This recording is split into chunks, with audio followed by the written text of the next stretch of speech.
And we are live with Scotty Stevenson. Good morning, sir. Good morning. Hey, thanks for joining us. I appreciate you. I think you're our first podcast. We've gone from having this kind of unwritten rule of doing podcasts in person only to podcasts on the internet. Now, you are officially the first podcast via your phone, which is kind of cool, actually. Well, there you go. That's the world we're living in right now, isn't it? Just me in a small glowing rectangle and you with this well-lit studio environment that you've created for yourself down there, Pat. It's quite the scene that I'm looking at right now. Welcome to my bedroom. And I have to tell people the neon lights were not a fixture before I started doing this. People are concerned that I had the love shack going on. It's not that. It's working for you. I love it. I had a chance to chat with Mark Hunt the other day, and I'm setting up a podcast with him, speaking of sports, and he picked up his phone as well and was going to do it on the phone, but he was walking to the beach with his kids, and I was just like, maybe we'll just make it at least two of us sitting down and we can communicate rather than the middle of the podcast being, oi, get out of the water, or whatever it might be. So, well, the last time I interviewed Mark Hunt, I had to buy him lunch. It was quite an expensive outing for me because the man can put away some food, for sure. Hey, now you're a multi-talented, I'm gonna say media guy. I don't know. I don't use labels. I don't know what words to use. Someone who works in the media, because you're a journalist writing for Spinoff. You're still in the Spinoff at the moment? I haven't produced much for the Spinoff in recent weeks. Obviously, the Spinoff's been pretty full on in terms of the depth and breadth of coverage around COVID-19. I think some of my colleagues there have done extraordinary work. Toby Morris, the cartoonist, Toby Manhire, who edits the site, and Susie Wiles, who's been a long-time contributor from a health point of view to the Spinoff. They've been sensational in how they've communicated the big issues around the coronavirus and around the COVID-19 issue that we're all dealing with at the moment. So, the Spinoff has certainly been, I think, ground zero for some quite amazing coverage around our current situation. But, I love the Spinoff, what it does. And, I've had the chance over the last 4 or 5 years to work with some extraordinary people there. And sport, in a way, Pat, as you can imagine, has taken a back seat, certainly from the live sport point of view. But what I find intriguing in times like this is the business of sport. And right. I don't actually think we cover the business of sport very well in New Zealand. And I think this is an opportunity to take a real deep dive into some of the administrative issues that surround sport in this country in particular. Certainly the world of sport is hurting. The model is hurting.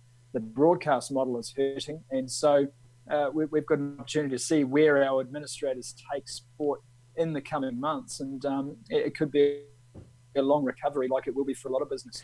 Yeah, interesting as well that, you were involved with it, going from Sky Sport to Spark and TVNZ, that combination for the Rugby World Cup, and literally just at that time that we seem to be moving away from, I guess, what we would call in this day and age a traditional model. Perhaps the traditional model was free-to-air TV, and the new traditional model was pay TV, and now going to streaming. Literally, as we seem to be going through that transition, this happens, and we're like, crap, what's the next model going to be? Because people... are people going to go back to paying for their content? Are people got money? Do people have money to do that? What about all these companies? We hear just today that NZME, and both you and I have worked there when they were in Cook Street. 200 redundancies today. Staff taking a 12% pay cut. Executive taking a 20% pay cut. And a lot of those, I just read an article on Stuff. A lot of those redundancies seem to be in lifestyle, entertainment, and sport. So what's this world going to look like when we come out of this? And I was saying to my old man's the ex-president of the Auckland Rugby Referees Association, so he's a rugby boy through and through, all the way through. And I was on the phone to him the other day. He's about to turn 80 and living in a retirement complex in Auckland. I said, dude, isn't it just unfathomable to think, as we sit here right now, on the face of this blue marble we live on, there is no sport going on.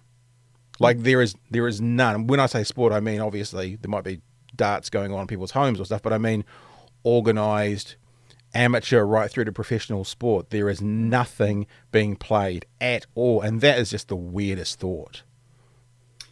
Yeah, I think apart from the Belarusian Premier League football, which didn't take a pause at all, but Belarus is another story for another day.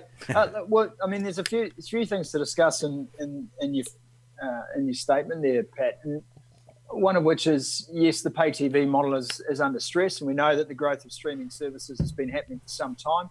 So that's nothing new. I know that in the States, streaming services have now overtaken pay TV in terms of the percentage saturation in the market, percentage use in the market.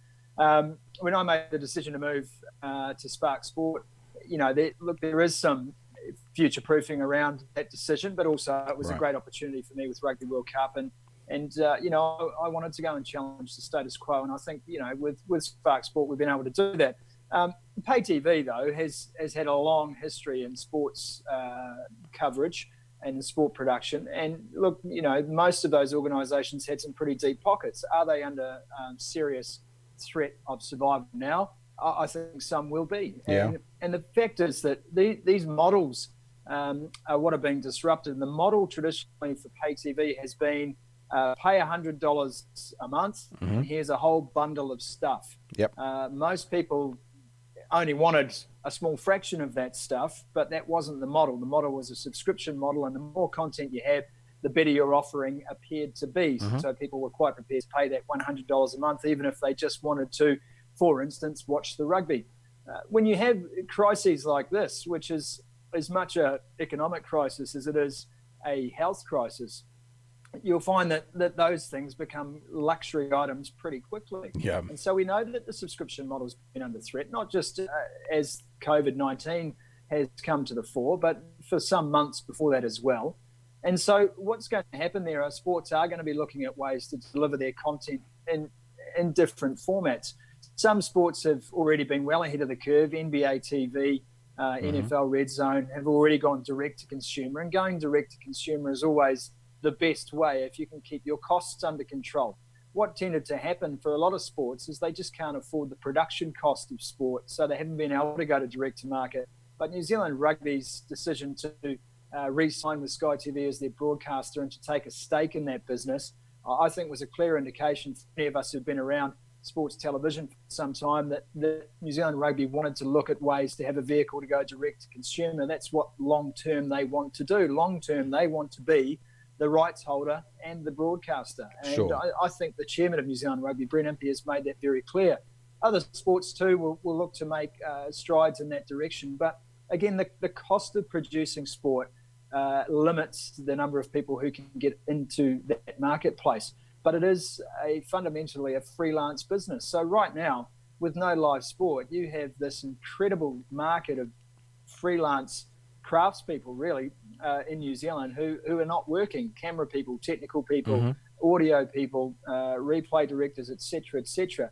Everyone who fills that truck. And, from experience, they will all come back online because you require those skills when you want to be producing sport for broadcast quality content. So, we're in a really interesting time for sport in terms of the broadcast delivery of the sport, but we're also in a very interesting time in terms of the broadcast production of sport. And those two things don't have to be entirely divergent, but there will certainly be moves in the coming months and years, I think, from sports bodies to look at ways they can get their product to market directly. But in the meantime, the streaming model is certainly, I think, going to overtake pay TV, because with streaming, obviously, you have a better chance of paying for exactly what you want and for none of what you don't want. Yeah. I wonder, I heard in New Zealand talking about, and I may have the number wrong here, but it might have been a couple of hundred pilots going.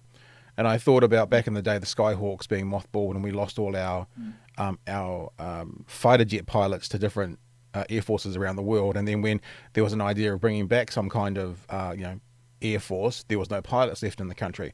And I thought about that with Air New Zealand. I was like, will all these guys and girls go off to other parts of the world, other airlines?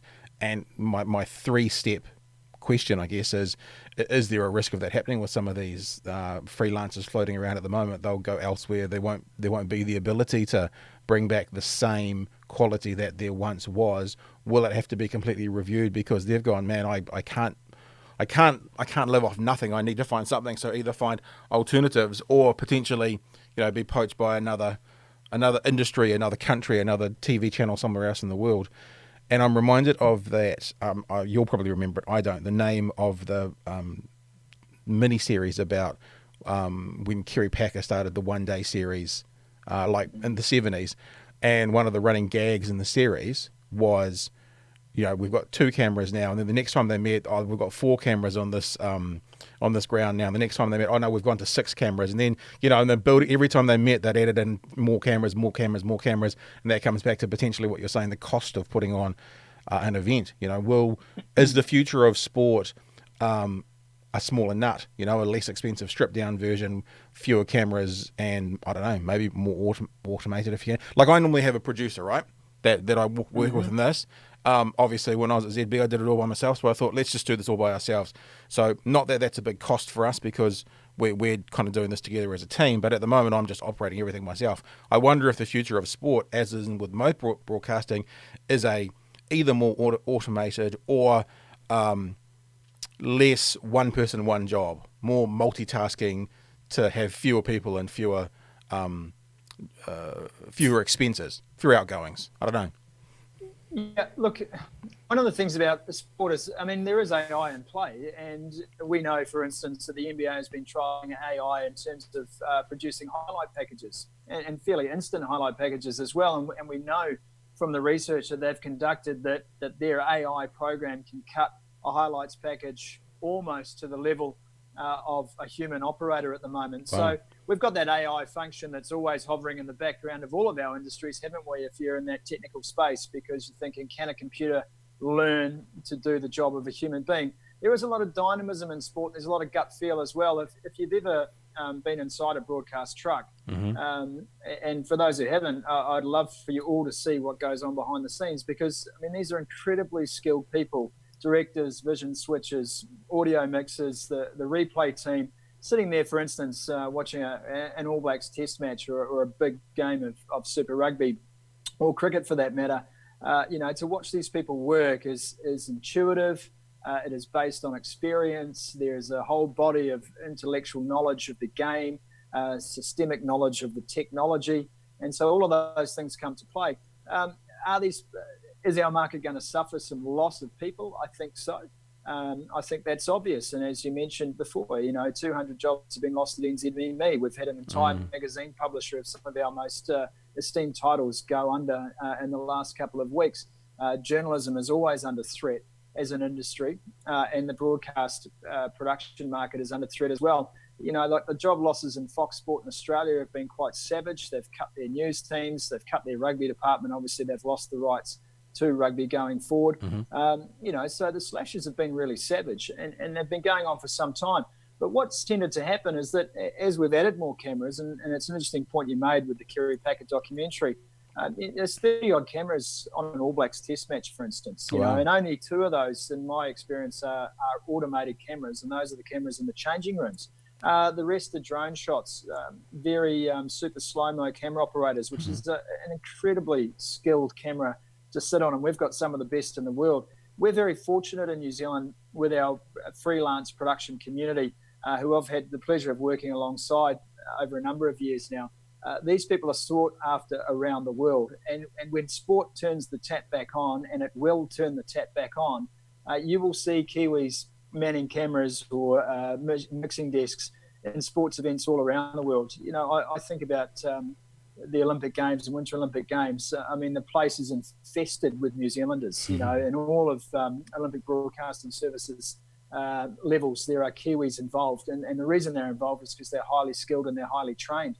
And they have, some of them have been in the business for, upwards of 30, 40 years. And so, those people I think will still be sought after, but ultimately it's about riding out the storm. And when you're a freelancer, and I, like them, I'm a contractor and have been for a number of years, you live in a kind of state of anxiety because you can't control everything about your industry, but what you can control is what skills you do have, how much you want to hone those skills, and then look for the opportunities to use them. I think one of the bigger issues is around the fact that, we've had one company predominantly over the last 25 years that has produced most of our live sport. So there hasn't been a lot of other opportunities for our freelance sports production community to work. That's changed, and that will continue to change with the growth of NEP in New Zealand, a direct competitor to Sky's OSB, obviously with Spark Sport now taking on the cricket rights, and finding the ways to produce that coverage to a level that New Zealanders are accustomed to, and to advance that as well. So, no one, I don't think anyone's looking to pare things back, Pat. I think that's a step backwards. I think what people are looking for is how technology can enhance what is already a great customer or viewer experience. So that's got to be the future of sport. That's still going to require some really highly skilled people, but it's also going to require some investment in new technologies. And those technologies around cameras, around automated cameras, they already exist, and they will continue to get better and more advanced. Seems as well. I mean, you write for the Spinoff, but there's other groups out there. There's Newsroom. There's independent blogs and media companies setting up doing podcasting, and the guys who are starting things on the smell of the oily rag, and maybe on a corporate level, the new streaming companies are the equivalent of the oily rag when you need $1 million budget. I don't know, like I think about the budget at the big media companies where, things like, and I've talked to other podcasts about this, about, hosts being purchased Bentleys as a part of their package for what they do, sort of thing. I wonder if when we come out of this, those that have been on the smell of an oily rag. Now, I'm not suggesting that Spark Sport is a smell of an oily rag, but probably compared to Sky Sport, their costs are perhaps less, or perhaps smarter, or perhaps done in a newer way.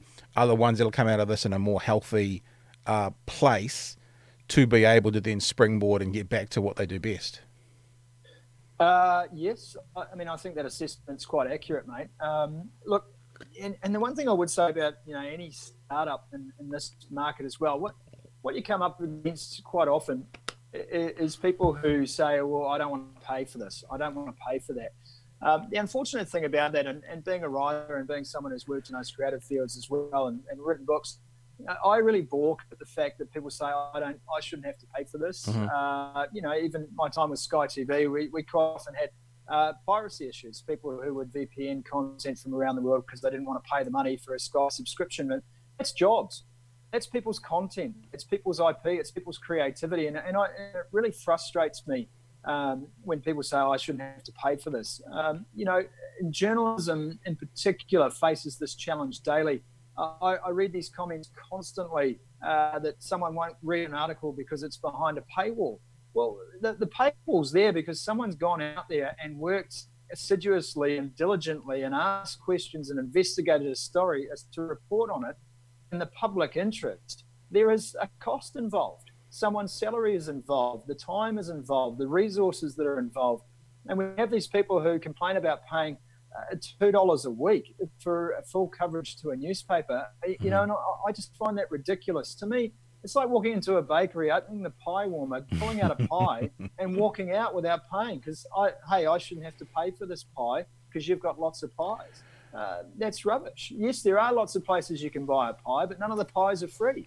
So if you want to get your news or Facebook, or you want your friends to tell you what they've learned from Googling something, that's fine. But if you want quality access to good journalism, there is a cost involved. And I've watched friends lose their jobs over the last couple of weeks, and that's not all related to COVID-19. Yeah. Can I just say that's related to the growing pressures on journalism around the world, as we've seen advertising revenues decimated by big multinationals, as we've seen people balk at paying a subscription for quality news. The news costs money to make, and it's like everything, whether it be pay TV, whether it be a streaming service for sport, whether it be someone going out there and investigating an issue that's really important to New Zealand, there is a cost involved in that.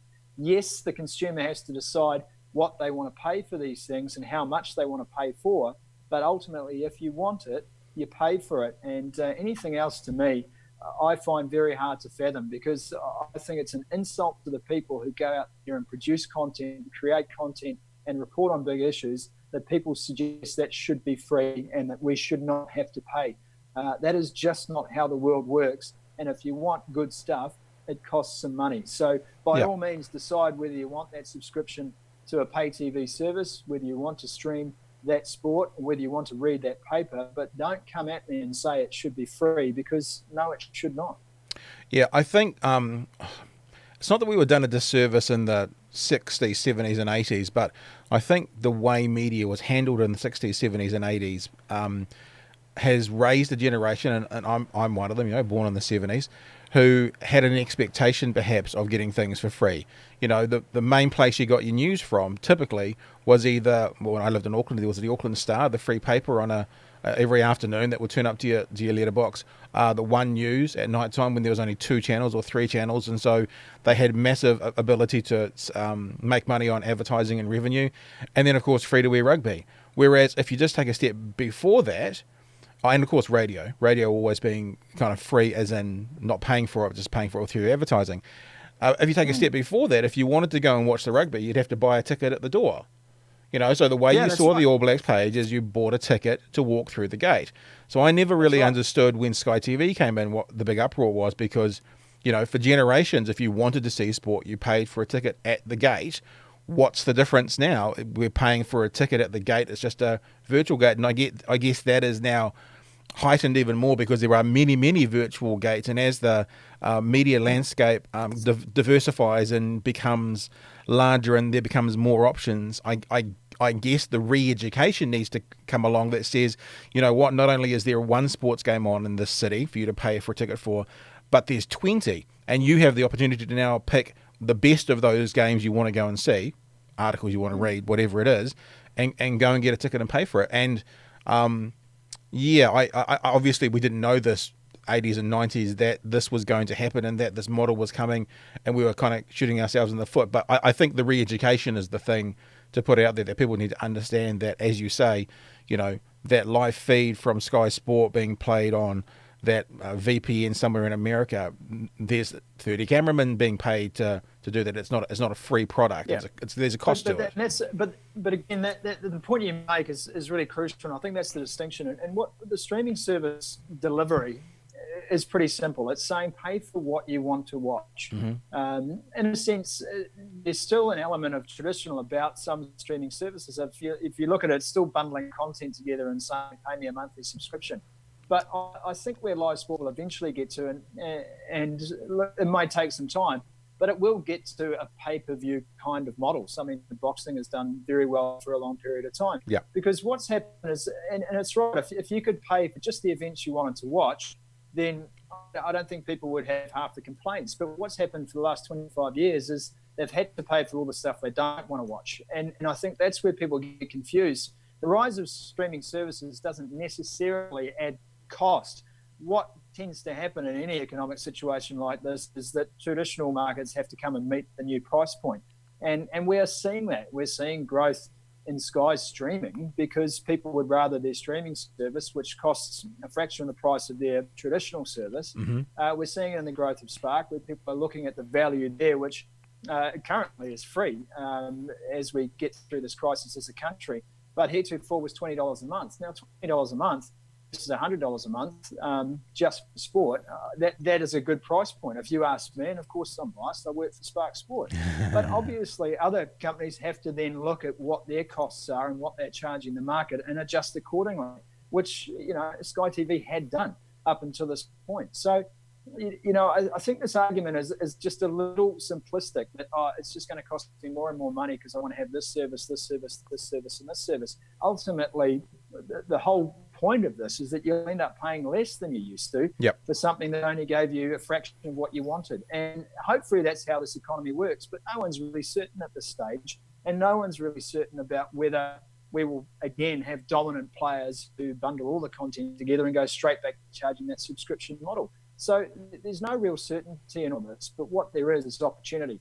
And taking those opportunities and understanding value is what this is all about, and understanding where you're not getting value, more importantly as a consumer, and saying to yourself, do I need to be paying that much a month, or should I pay this much a month? Mm-hmm. And that's all it comes down to, Pat, basic economics, and someone actually offering something that meets the current market. As I said, Spark Sport is being delivered to New Zealanders now for free. We felt obliged to do that, considering a whole lot of people are finding themselves without income or with vastly reduced incomes, and we were in a position to be able to offer that as something for people to do, and hopefully they take that on board. I was actually unaware of that, and I've got the Spark Sport app on my TV because I purchased the Rugby World Cup through it. So I was not aware that there was free Spark Sports, so I'm going to definitely check that out. I think the talking before about the education of the audience, I think there's probably also an education of the providers as well. So an example is Disney Plus came along. I've got 3 kids who are double figures, but all at school, and 12 months was $100, and I went done, boom, paid for. $100 seemed incredibly good value for that. Obviously, Disney Plus is a bit different because it's mostly products they've already produced, so there's not necessarily an ongoing cost of making new items, which is very different from live sport. But I think that no matter who the provider, that's the thing that the provider finds the price point in the marketplace that's easy for the consumer, and the consumer realizes they've got to pay for it. I'm reminded of Louis C.K. Louis C.K. was, whose name you're not supposed to mention now because of all sorts of terrible things he did, but Louis C.K. was tired of his content being pirated and put up on websites for free and stuff, and so he decided to do a stand-up DVD, produce it himself and sell it himself, and he charged $5 straight from his website for his latest stand-up DVD. Wasn't a DVD, but digital download. So this might have been 10 years ago. And what he realized is that it was cheap enough that people weren't bothered stealing it. He was like, it's only $5, I'll pay for it. And on the first day he released it, he sold $1 million worth. So he found the price point that worked for that product, for his consumers. And I think there's 2 parts of this that need to be worked out, both the supply of it and also the consumption of it, I reckon. Yeah, look, I agree, mate. And, you've also got to factor in, the broadcast rights market. I mean, we're dealing with rights vendors at the moment, the sports bodies that, are wanting bigger and bigger payments for their sport, in the hundreds of millions, if not billions of dollars in some cases. So, you've got to find that money somewhere. Yeah. And you've got to get a return on that investment. So, if you are spending $400 million reportedly on rugby, and I think that figure's probably north of that, to be quite honest. You want to get a return off that, and you're not only spending that on buying the rights to a sport. Then on top of that, you've got to produce that sport. Yeah, right. You've got to go out there and actively make those games, make that content. And as I mentioned at the start, the production costs of sport are extraordinary because we have added tech, we've added graphics, we've added all sorts of new layers to the coverage. And so it becomes a really costly exercise. And what you're going to see is that, as I said, I don't think you're going to see a step backwards in terms of what we're doing, but some sports are not going to have the full noise production at the end of this. Some sports, your major sports, will still benefit from that, but, other sports will have to look at ways to give good coverage with less resource. And, you wish it weren't so, but that's going to be the reality. And in fact, a lot of these sports are doing that. Rowing New Zealand has done Māori Cup coverage pretty sure for the last 4 or 5 years, a broadcastable Māori Cup, which is the biggest schools event in the Southern Hemisphere, the National Secondary Schools Rowing Championships. And they've done a great job on that. Is it high definition, really set with super slow-mos? No, it's not. But in terms of anyone who's interested in watching some rowing, they've done a hell of a job in making sure that that's available to their people in their community. So, sports have been doing this for a long time, but I think there will be some added impetus now for sports to find ways to go out there and produce content. Broadcasters are still going to want that content, and quite frankly, I think broadcasters, if they have it on their platform, should still be paying for that content, not just saying, hey, we'll air it for free, because that's all part of supporting New Zealand sport as well, going out there and actually, coming up with a fair deal for content. And, you mentioned the Louis C.K. DVD. Yeah, $5 probably should have been the price for DVDs and CDs over those years, but you put a whole lot of middle people involved, and the CD was $30. Yeah. We've lived through these times, haven't we? And the margins were quite extraordinary, and not much of that went back to the artist in the first place. So it's finding a ways to give the creators enough money to make sure that they can earn a living. It's finding the broadcast product that people want to watch, and it's going out to consumers and saying, we're going to give it to you at this price point because we all wash our face here, and you get an experience that you're prepared to pay for without the need to try and steal something for free.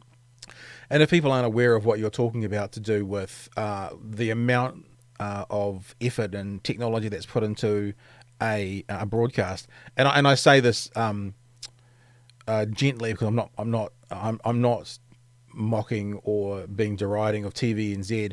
But when you saw TVNZ put on, there was a charity cricket game in the last, few months, the rugby versus cricket or something like that.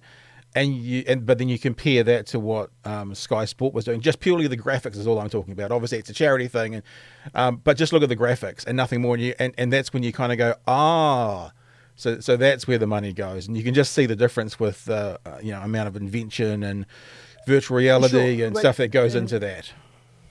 Yeah, and probably a fair point, because you're doing something that another company is geared up to do week in, week out. So in terms of doing a one-off event, I was part of that production, so I understand that not everything was going to be at a level that probably people have become accustomed to in a typical international cricket match, which it certainly wasn't. But I would say this to you, Pat: 1 million people watched. Yeah, no. That's what I'm saying. I'm not deriding of it at all. I watched it as well. No. But that's and I guess that's the difference. You sort of say to yourself, well, the number of eyeballs who enjoyed that game, sort of more than made up for the fact that, as a sort of one-off production, it didn't have the same capability in place as perhaps a Sky Sport would have brought to their international product, which of course is spec'd through the roof because that's going around the world. Yeah. Now, that was done with a far smaller crew as well than you would expect in a typical cricket broadcast, but you still get that entertainment value. So, you bring up an interesting point too about what sports really, really want here. Are the bells and whistles the most important thing, or is the size of your audience the most important thing? And I think one of the concerns for a lot of sports over recent years has been falling viewerships. And that's a problem, because when that is your shop window as a sport and you're trying to get your message out to as many people as possible with your superstar athletes, you do not want to see that particular metric tracking south. Sure. You want it to always be going up, or at the very least, staying stable. And sports can't say that at the moment. I've seen the figures for rugby. There has been drop-off in viewership over the last 10 years, over the last 5 years. So it's about sports bodies reinventing what their products are. It's about sports bodies thinking about their end consumer. And I hate talking about consumers, but that's what we are. They're fans, really. Yep. We see the in-ground experience could be vastly improved in this country. We see that ground attendances are down. So what do people actually want? What do they want from a sport? What are we offering them? And what is their limit? What is their basic minimum expectation on what the quality of that event should look like before they are prepared to pay? I don't think we should operate in a world of minimums, but you have to be aware of what the market will sustain and what the market requires. And so we are in a process now. And, it's great to be, working alongside Spark and certainly with New Zealand cricket in the future about what cricket is going to look like, what properties are going to be available, and what our fans want, what the viewers want from a game of cricket. How much cricket do they want? When do they want it? How do they want it served? How do they want to consume it? And now all of those questions are fantastic creatively, because you can start to research people, you can start to talk to your fans again, you can start to bring the fans on that journey with you. And I think sometimes we've lost sight of who our fans are and what they actually want from the experience. Yeah. I think for me, I think it always comes down to the content I'm seeing or hearing. Like I would much rather watch the final of the Cricket World Cup with the two best teams in the world with the graphics that TVNZ had for that one-off than the under-13s Pakudanga playing Howick, with the best graphics in the world. I'm tongue-in-cheek slightly, but no, because we're talking about aesthetics there, and aesthetics are important in a televisual world. Don't get me wrong, but I think the bigger issue here is around, how do you slice and dice the pie? Mm-hmm. So how do you say, look, this is the product for you. You're a cricket fan. How much cricket do you want? What are you paying for it? And where do you want to consume it? Do you want to watch it on the go? Do you want to watch it on your phone? Do you want to watch it on your laptop? Do you want to watch it at home? Are you at the beach? Do you need to be tied to a set-top box? Is basically what we're saying. Yeah. And what we have discovered is that people don't. People don't want to be tied to their living room when they consume sport. They are out and about. We are more mobile than ever before. So let's create products and services that actually get the sport out to people where they are and when they want it. I think the content that we're putting out, be it a live sports show, be it an article on a website, be it a television program, be it a radio show, be it a podcast, I think one of the trends that's happening in society at the moment is looking for what people enjoy for their personal quality of the content. Now, I think that's why you're seeing overseas, maybe not so in New Zealand, but things like Joe Rogan being one of the biggest, most influential media sources in America, doing a podcast with equipment that he's purchased himself and done himself, because I think people are more concerned with that, more drawn to the quality of the content coming out, more drawn to what they enjoy, what they call quality, what they're finding and locating, than, even though it's not bad production values, but it's certainly not the same production values as a CNN studio, so to speak. And I wonder if... Yeah, but no, you're right. But the content is king, Pat. You know, look, I can have a book, you know, I could write a book printed on gold paper, mate, but it'd still be a shit book. Yeah. You know, it's got to be about the content. And one of the strengths of Joe Rogan is he's not tied to anyone. Yeah. Joe Rogan is Joe Rogan. Joe Rogan doesn't have a deal with this sports body, so he can't criticize them. He doesn't have a deal with that organization, so he can't criticize them. He has free reign to do what he wants to do, to get the guests he wants to have on, and to tell people his thoughts. Now, I'm not saying Joe Rogan's right about everything, but he's got the freedom to actually have some critical discussion around sport. And, you know, I think the critical discussion around sport needs to come back, and it needs to be magnified, and it needs to be certainly put front and center again. You know, having in-depth discussions about sport is what sports fans, I think, still thrive on. Yeah. That is why you sit around with your mates, whether they're your women mates or your men mates or your kids, and you have arguments about who should be in this team, who should be doing that. Was the referee right? Was that delivery legal? Was that LBW? You know, is this the right way for rugby to go? Is that the right move for netball? All of those arguments need to be had in a really open and transparent way. We're all invested in sport in this country. No one's opinion should be valued above all others, and no one's opinion should be shot down unless it's with fact. You can't silence people about sport and then expect them to pay $100 for a ticket to watch your team play. Yeah. That's just not the way this works. And I think we should embrace a more robust and vigorous critical dialogue around sport, because that, as the Joe Rogan experience proved, is what people thrive on. Sport is an eternal argument. It is based on tribalism. It is based on opinion. It is based on perception. So if you try to get rid of all of those things, all you've done is homogenize the experience. And an homogenized sports experience is in no one's best interest. So celebrate the robustness of arguments. Celebrate the wacky. Celebrate people who have absolute crazy points of view, and use facts and stats and all the other things that we have at our disposal to debunk the myths, but also to enhance the dialogue that we have. And I love that about sport. It does bring out some impassioned language and some impassioned points of view. So why silence those? Isn't that why we're all in this? Yeah, totally. To win, to lose, to watch the game, to experience the camaraderie, the tribalism, and the collegiality that sport provides, and also to watch the opposition get its stuff down their throat. That's kind of it. It's conflict. It's organised conflict. That's what team sport certainly is. And when you look at other sports and Olympic sports, it's all about who is the best, the furthest, the farthest, the highest, etc., etc., etc. We want those moments. We want to encourage that debate and that interest level, because if there's no interest level, there's no discussion. If there's no discussion, you've got nothing. It's approaching 1:45. Have you got time for two very more quick questions? I'll roll them into one. Sure thing. So my last two questions, I'll give them to you at the same time so you can just answer them, and then you can head off, because part two of the question is about what you're up to. The first one is, what does your gut tell you when we get to the end of this?